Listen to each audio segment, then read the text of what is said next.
Good evening. Welcome to the evening news. I'm your host for tonight, Catboy Kunhua. 2020 keeps bringing us more disasters as astronomers have reported that a small meteorite is headed for the Earth and is expected to collide with the surface. It's calculated to land in the Billund district of Denmark, right smack in the middle of Legoland. Good. All right. Astrophysics specialists have estimated the damage will be 50 square blocks. Yeah. But don't worry, they can rebuild pretty easily. Due to the global pandemic, many nations are being hit hard economically. I myself, my 2 cents is now only worth 1. Yeah. The latest being Japan, actually. Japan has announced that its financial collapse has led to several banking institutions imploding overnight. Yeah, Origami Bank has folded, and Sumo Bank has gone belly up. Ah. Bonsai Bank has had to cut back some of its branches. Karaoke Bank has been put up for sale and is going for a song. There's something fishy going on at Sushi Bank. Shareholders are afraid they may get a raw deal. Oh. Well, Kamikaze Bank shares have nosedived. And finally, they will be sparing some jobs at Karate Bank, but fortunately, 500 jobs have been chopped. Following coming up, this is a true story. In England, I wish Cassie was here because this is something she probably really would have liked. In England, police are hunting for a rogue paraglider who has been seen flying low over a Sussex seafront village, shouting obscenities to the people below. Well, police believe the paraglider has been launching himself from Galley Hill for the past 2 years. Some residents dread going outside as they fear coming under the paraglider's vocal assaults. One of the victims of his verbal attacks has said that the paraglider has used obscene British swear words, such as bollocks, arse, and knickers. Knickers. Yeah. The good news is the offender is likely not from the North or Australian, as he has never once used the word cunt. Also, latest news, the Canadian Snowbirds, the aerobatic team, have decided to boost Canada's morale by scaring the living shit out of everyone across Canada.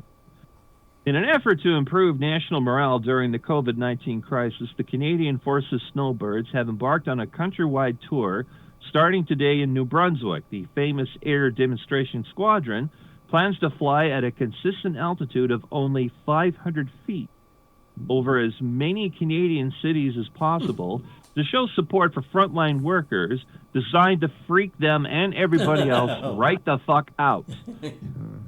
The mission, officially known as What the Hell Was That?, has already been touted an immediate success as it has already startled thousands of onlookers from Fredericton all the way to Quebec City. For Canadians living in southern Ontario and the rest of Canada, the Snowbirds will soon be showing up unannounced, as you'll likely be sitting at a computer and you'll be startled right out of your chair by a noise that sounds like Trump has decided to nuke Canada. Ooh. Now, if you're not fed up with 2020 yet, or has not thrown enough hardship at you, murder hornets have been spotted in the United States. Murder hornets. The invasive species known as the giant Asian hornet, otherwise known as murder hornets, because they will fuck your shit up. They kill 50 people every year in Japan.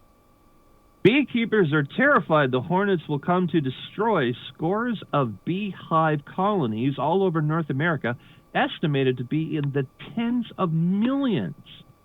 When asked, how could these hornets cause so much damage? Beekeepers said there's a reason why we call them murder hornets, not we like to drink our tea from coffee cups instead, because we're bloody barbarians, hornets. Nice. Now, this is an adorable little cute cartoon. I'm about to show you an unaltered photo, and I swear to God, this is 100% real, of an actual murder hornet. That's how big it is. Oh, fuck. That is it. And by the way, that is a common drone. That's not even one of the larger invasive fighting hornets, and the queen is twice the size of that thing.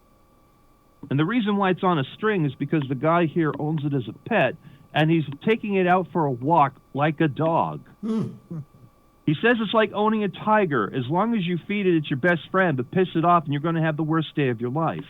Now, the Japanese people are asked, horticulturists and beekeepers were asked, how do you cope with these giant hornets, especially the giant queen bee, which is like at least 6 inches long? Japanese replied that they do have an effective means of handling these giant hornets that for many, many years now. They just don't know, will Americans really go for it themselves? And that's the way you wish it wasn't. I'm Catboy Kunhua. Yay!